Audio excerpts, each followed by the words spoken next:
네, 안녕하세요. 오랜만에 동영상 올립니다. 이번 시간에는 이 역사를 보다라고 하는 굉장히 인기 있는 유튜브 채널이 있는데 거기에 151번째 에피소드 중국 정사에 적힌 백제가 중국 땅을 지배했다는 증거들 요편 이틀 전에 올라온 거거든요.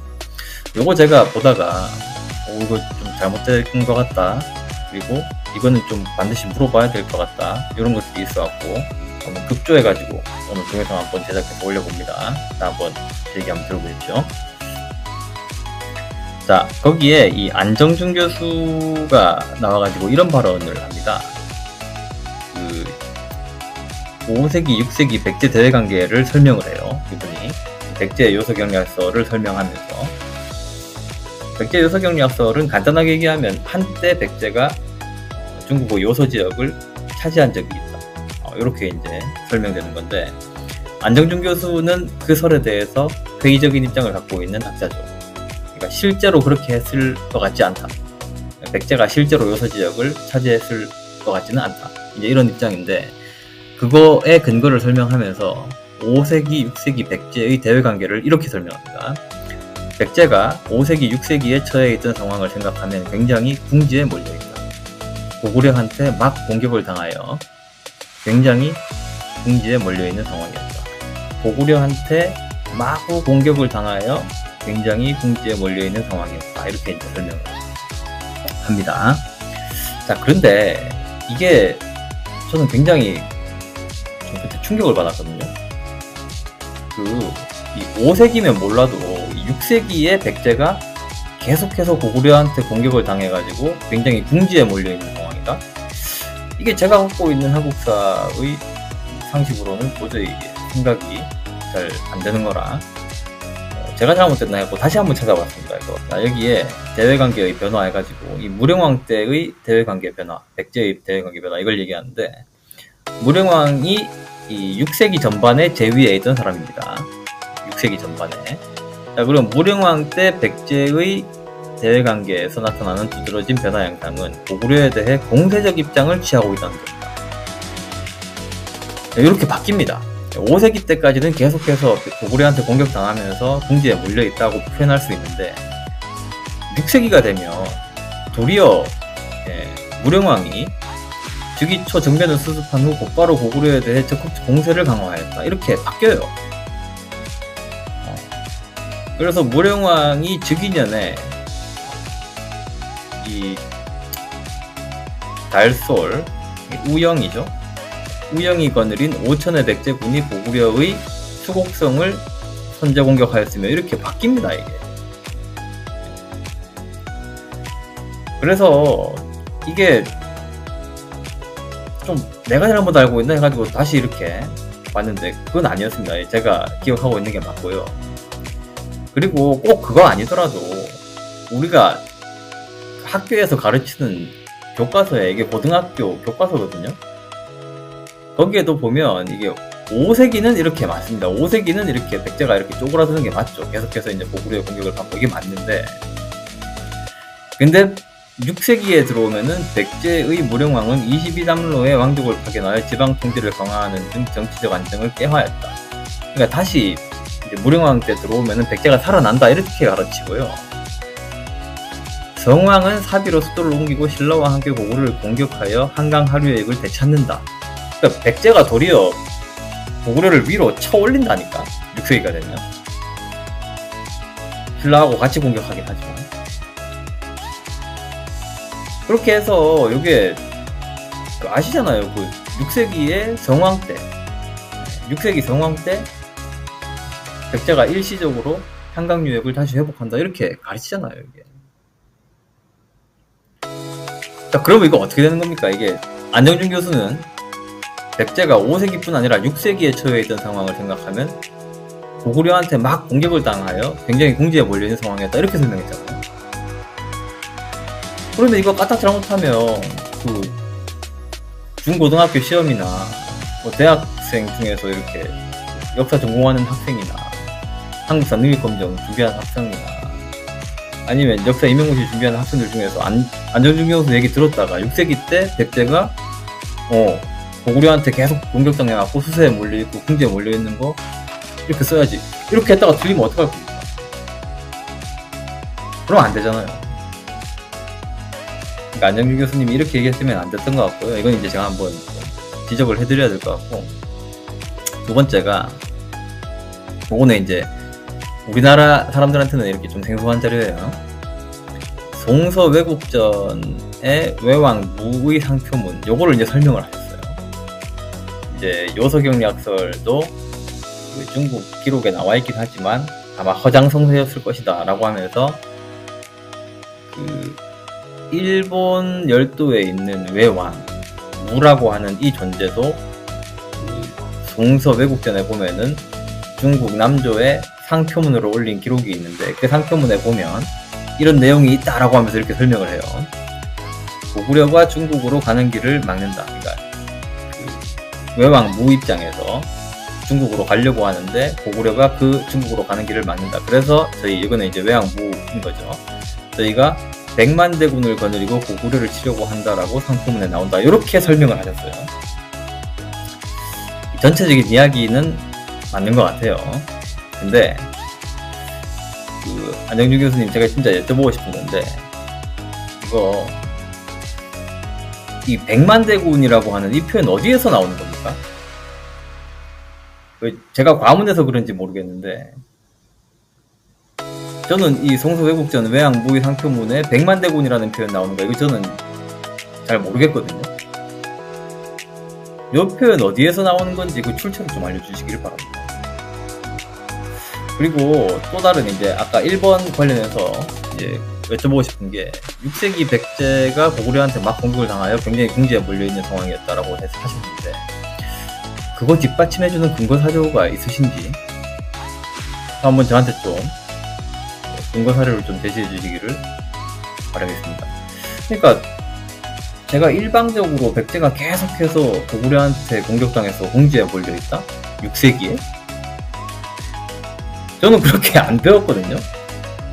이거 어떻게 해서 이렇게 생각하시게 되셨는지 한번 근거를 한번 좀 알려주시기 바랍니다. 자, 그 다음이 이제 강인욱 교수가 했던 발언이 있어요.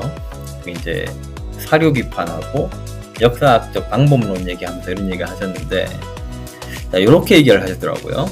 고대의 기록이라는 게 마치 객관적인 한자 한자가 거대한 사실을 함축한다고 믿고 싶지만, 굉장히 말씀을 이렇게 멋있게 하세요. 엄밀히 말하면 기억의 합리화를 위해 하는 것이 기록이다. 한 줄 한 줄에 일희일비하지 말고 크로스 체킹 반드시 해야 한다. 근데 이 고고학자시거든요, 강인욱 교수님이. 그러니까 고고학자다운 얘기를 지금 하고 계시는 거예요. 그것은 주로 고고하게 해준다. 그러니까 문헌 기록에 나오는 거를 이렇게 너무 과신하지 말고, 그거 한 줄 나왔다고 나왔어 이렇게 일희 기뻐하지도 말고, 내가 생각했던 거하고 반대되는 게 나왔다고 그래갖고 슬퍼 일비하지도 말고 크로스 체크를 한번 해봐라. 뭐를 통해서? 고고학을 통해서. 그러니까 고고학적 유물로 땅 파서 나오는 걸로 증명이 되는지 안 되는지를 해봐라, 이런 얘기예요. 자, 고고학 유물만큼 객관적인 것이 없다. 랜덤하게 나옵니다. 그러면서 오늘의 주제인 이 요서경리학설, 이거에 대해서 이제 이렇게 얘기를 하십니다. 요서경리학설도 그런 게 띄어쓰기가 안 됐네요. 자, 백제가 요서 갈 수도 있고 상업적인 것도 할 수가 있겠죠. 근데 그거는 그 지역에 비슷한 흔적이라도 나와준다면 이야기가 되겠지만, 한 줄 이외에는 어떠한 방증 증거가 없거든요. 그렇다면 우리는 그걸 갖다가 이제 기다리자, 아직까지는 믿을 수 없고. 자, 이렇게 얘기하시면서 강인욱 교수님도 요서경리학설에 대해서 회의적인 입장을 지금 취하시고 있는 겁니다. 고고학자답게 왜 회의적이다? 유물이 안 나왔다. 그 요서 지역에 백제 유물이 나와야 된다. 안 나온다. 이렇게 이제 얘기를 하시는 거죠. 저는 고고학자로서 이렇게 얘기할 수 있다고 생각해요. 문헌사학자가 아니시니까. 자, 그러면 제가 이제 한번 여쭤보고 싶은 게 이거거든요. 현재 그 다수의 역사학자들이 오조선이 전한의 무제에게 멸망당할 당시에 고조선의 수도 왕엄성의 위치는 현재 북한 대동강 구간이었다고 주장을 하고 있습니다. 여러분들도 아마 그렇게 배우셨을 겁니다.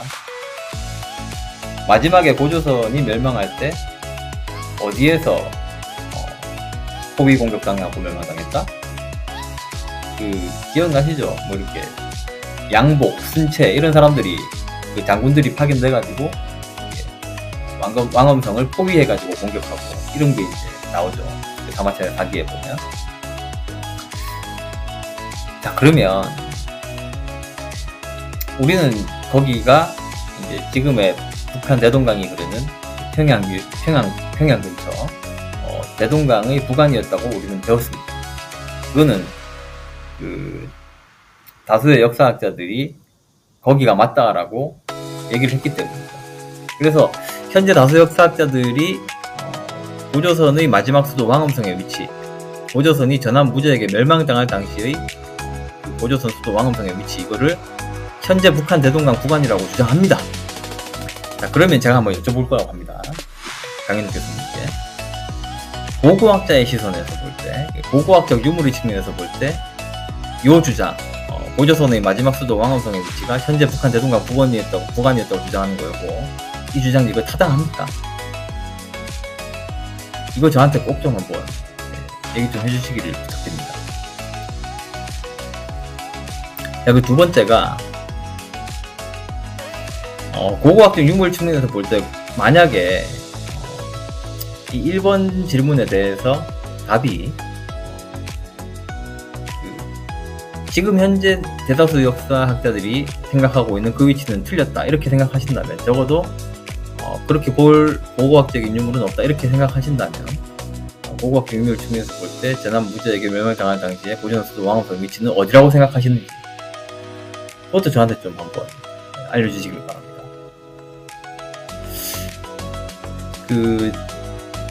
만약에 지금 현재의 다수설처럼 현재 북한 대동강 구간이었다고 생각하신다면은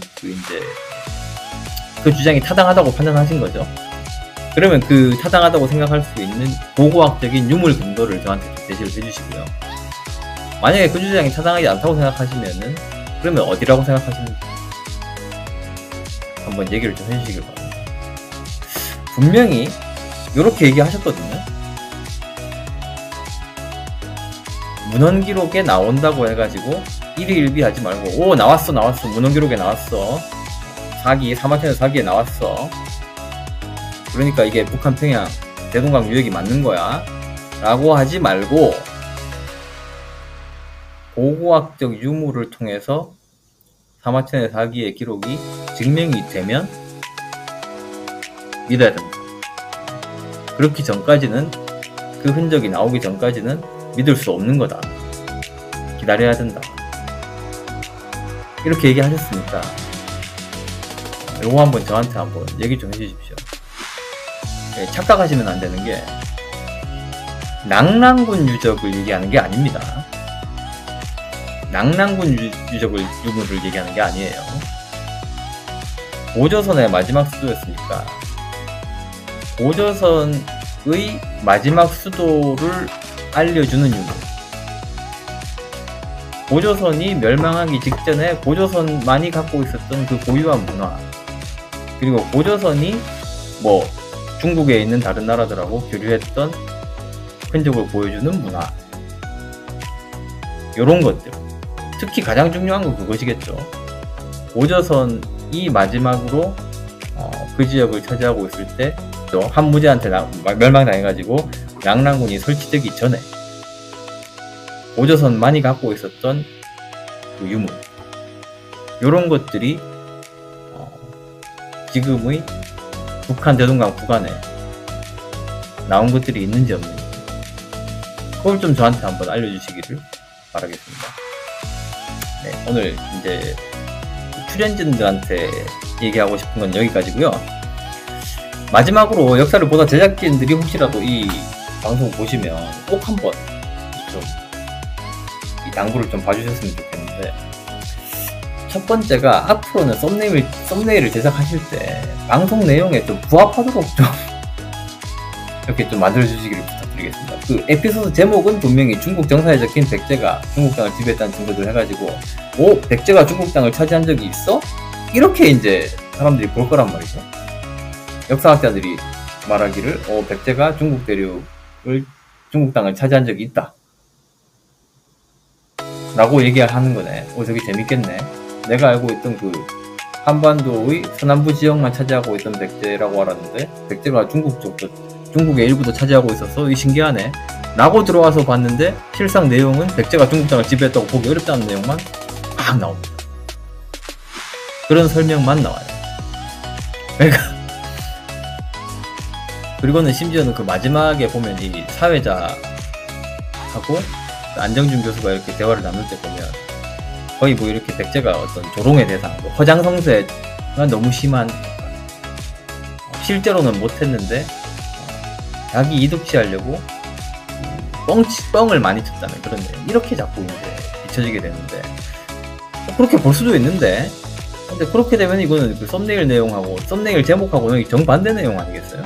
그래서 좀 낚였다는 생각이 들 수 있는 시청자 입장에서 그런 제목들은 좀 자제해 주시기를 부탁드리겠습니다. 자, 그 두 번째가 그 좀 다양한 시각을 가진, 그날의 토픽에 대한 다양한 시각을 가진 학자들을 좀 초대해 주시기를 부탁을 드리겠습니다. 그러니까 출연 패널들 중에서 백제의 요소경략설에 대해서 회의적인 시각을 가진 사람들은 있었어요. 제가 보기에 거기 적어도 2명 있었습니다. 좀 넓게 보면 더 많은데, 4명의 패널 중에서 1명도 그 학설에 대해서 긍정론의 입장을 가진 사람이 없었어요. 그러면 이거는 사실 좀 뭐랄까, 좀 너무 일방의 주장만 이야기하고 자기들끼리 그냥 무슨 뭐 반상회 하듯이, 반상회도 아니죠. 그냥 자기들끼리 이렇게 무슨 뭐 친목 모임 한 상태에서 마음 맞는 사람들끼리만, 의견 맞는 사람들끼리만 나와가지고 그냥 서로 간에 자기가 평소에 생각하고 있는 거 맞다는 거 재확인하는 그런 정도의 의미밖에 없지 않나, 어느 생각이 들어가지고, 그럴 거면 이거 왜 한 거지? 그 학문의 본령은 뭔가 근본적인 의문을 제기하고 다양한 시각을 갖고 있는 사람들의 이야기를 다 들어보고, 그런 상태에서 이제 시청자가 한번 생각해보고, 이런 게 이제 어떤 학문의 본령이라고 저는 생각하는데, 그게 아니라 좀 너무 한쪽의 입장만 주입식으로 이렇게 이야기하는 그런 느낌이 좀 들어서, 적어도 좀 그렇게는 하지 않았으면 좋겠다. 특히 에피소드 제목이 이렇게 적혀 있었으니까, 중국 정사에 적힌 백제가 중국 땅을 지배했다는 증거들 이렇게 나와 있으니까, 적어도 그게 실제로 백제가 중국 땅을 지배했다고 본다, 그 증거는 이거다 라고 이야기하는 그런 사람 한 명은 있어야 되지 않나, 그런 생각이 들었습니다. 제가 생각하기에 가장 좋은 거는, 역사를 보다 제작진 입장에서 그냥 이렇게 어떤 비판을 제기하고 반대의 의견을 제기하고 질문을 제기한 저와 같은 사람들을 거기에 초대해가지고 한번 평상시에 나와가지고 패널로서 활동했던 분들하고 토론을 할 수 있는 기회를 제공하는 것이 가장 어찌 보면 합당한 처사 아닐까, 제작진으로서 할 수 있는 그런 생각이 듭니다. 시청자 여러분들도 혹시라도 이거 보시면 보다 제작진들이 운영하고 있는, 보다 제작진이 이렇게 올려놓은 그 동영상에 댓글 한번 이렇게 다루셔갖고 이렇게 얘기하는 사람이 있던데, 한번 당신들이 초대해가지고 한번 토론을 한번 해봐야 되는 거 아니냐, 이렇게 한번 해주시기를 한번 부탁을 드리겠습니다. 자, 그러면 오늘 동영상 여기로 마치고요. 네, 여러분들 좋은 하루 보내시길 바랍니다. 감사합니다.